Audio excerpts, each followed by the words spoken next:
If you know Islam, or if you know Arabic, you know the name of Allah is written Leaf Lam Lam Ha Sakhir. This is Wolof. This is ancient Africa.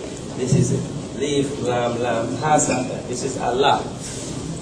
But right now, you go to the Quran, you go to the Arabic, they told you this is Arabic, this is African, this is Wolof. I translate the Quran in Wolof more efficiently, more perfectly than the Arabs can do.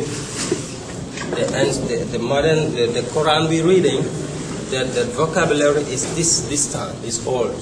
The modern day Arabs for Arabic Saudi and Yemen, they cannot translate, they cannot explain those words. It's too old. They call it ancient Arab. And when they relate to ancient Arabs, the people, these are the black peoples of the Arabian Peninsula. These are dark-skinned people. And this is the original name of Allah. Can you say their name again? Leaf, Lam, Lam, Ha, Sakhir. Ha Sakhir means the Ha of the pyramid. And this is the right hand. Like you offering power, you're offering strength, you're offering, it's your right hand. See, the pyramid right there. And your shoulder, your elbow. Leaf, Lam, Lam, Ha, Sakhir. So you're using your own self, see. I have a question. Yes. Is there a relation between Wolof language and Wahhabi law in Saudi Arabia? Laws, no, but the language, yes. The Wolof is more ancient. Okay. And the Wolof is traced back to the pyramid text. Diab wrote many books about, even a lexicon, a dictionary of Wolof and maybe how grammar, conjugation. I lift, you lift, he lifts, she lifts, we lift, you lift, they lift. The same way they were conjugating, the same way we conjugate, and the same way we write it, and the same meaning it has. So Wolof, 3,000 years, 2003 right now, there is no change. Wolof is Kemetic?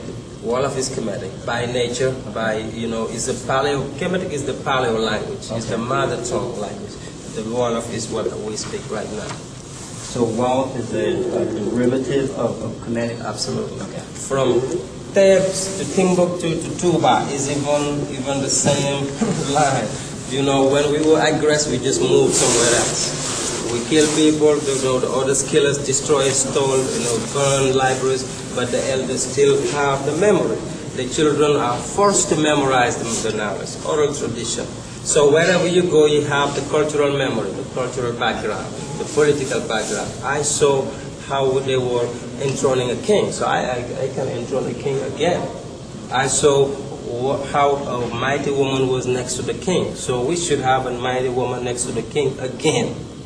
We saw how we were teaching and raising children, how we were educating them in Kemet. We can do it in Timbuktu, we can do it in Tuba. So we continue. Regardless of slavery, regardless of the invention of the Exodus, of the Persians, of the Greeks, of the Romans, of the Arabs, we were invaded. We're still being invaded. But spirituality will never extinct. It's from the mighty Creator. We call him Allah, God, Jehovah, doesn't matter. But Creator, the pure, real, original Creator. We have the pure, real, original spirituality. Will never be extinct. Will never die. Will just carry on from one generation to another, and that's what you're seeing here. Yes. Are you saying that? The ability to read the what they call hieroglyphics was never really lost? Because if you listen to European history, they're saying that it was lost after the closing. Well, that's what the intention was, to make it lost, and they killed the priests. They found who can read it, who can write it. They slaughter you. And they get the documents they needed, the others they burn it. They burn thousands of libraries and temples. Some papyrus they hold back to force us to translate, and then they kill us. When they come to Timbuktu in pre-colonial Mali, they did the same thing with Ahmed Baba. Ahmed Baba was writing like this. The Bambara actually is even ancient than the Wolof. But back then, Mali, Ghana, Songhai was the same area. Senegal is very, very new. It's just a river. And this reminds me also of the Nile River. Whatever they do around the Senegal River, that's the same thing they were doing around the Nile River. But when they got Ahmed Baba, they made sure that the Moroccan army kidnapped him out of everybody. They killed everybody. Said, don't touch him. They took him, make sure they force him to write in their language, to translate books and books. You know, after they don't need him, they think we have enough, they kill him. See?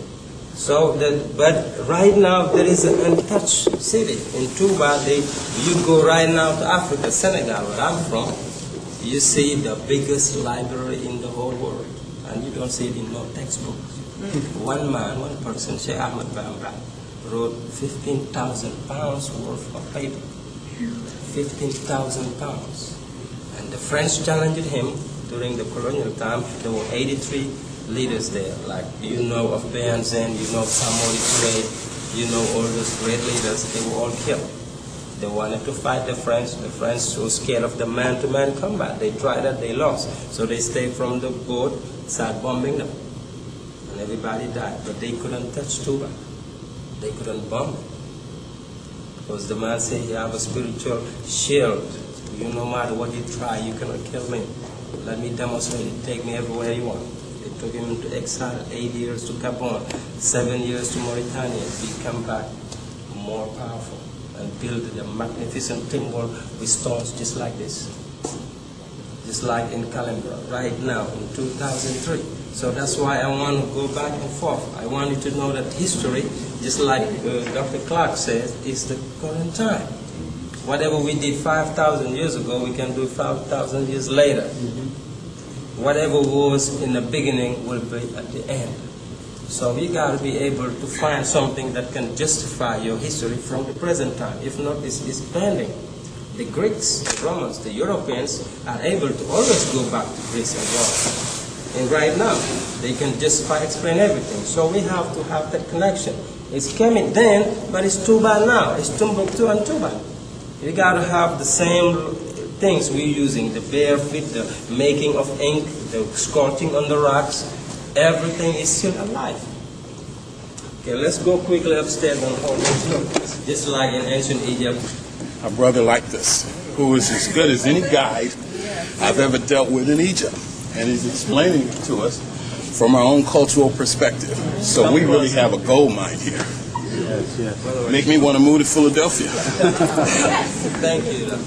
And this is as significant as the Sphinx. We're talking about the body of a lion, the head of a pharaoh. We got the body of a woman, the head of a lioness. Wherever you see a king, there is a queen. Wherever you see a queen, there is a king. It's a balanced family. That's why brother was saying we have to reconcile, reconnect the African family. We need to get married, stay married.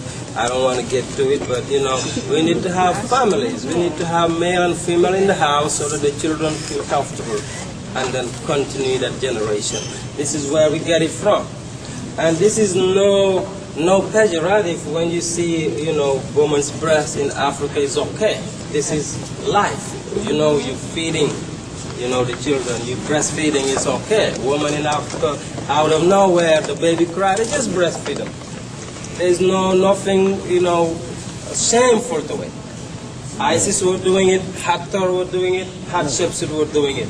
It's the life symbol, the Ankh, Ainiko, hey. When you translate it in Pula, Ainiko, hey. This is mean Ankh. But the Greeks, Napoleon and Champollion, didn't know how to read Pula or Wolof. They just used the abbreviation, the A, the N, the K, and the H. They say Ankh. Just like you see CNN. You know, you gotta know, or ABC, you gotta know that this is cable network news. If you don't know English, you just say Sinan. Sinan means something, whatever. Really. Like, for real, this is no joke. Can you imagine 2,000 years from now, later, there was a collapse, you know, of explosion, everybody messed up, and some new race come and find a piece of satellite, CNN.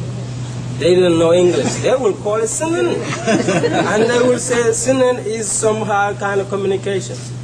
And it's going to become another language. That's what they mess with our language. But if you learn our language, you can decipher word for word. Everything in the hieroglyphics or Mother Nature is abbreviation. The Greeks know that. Because when you say ABC, that's really not ABC.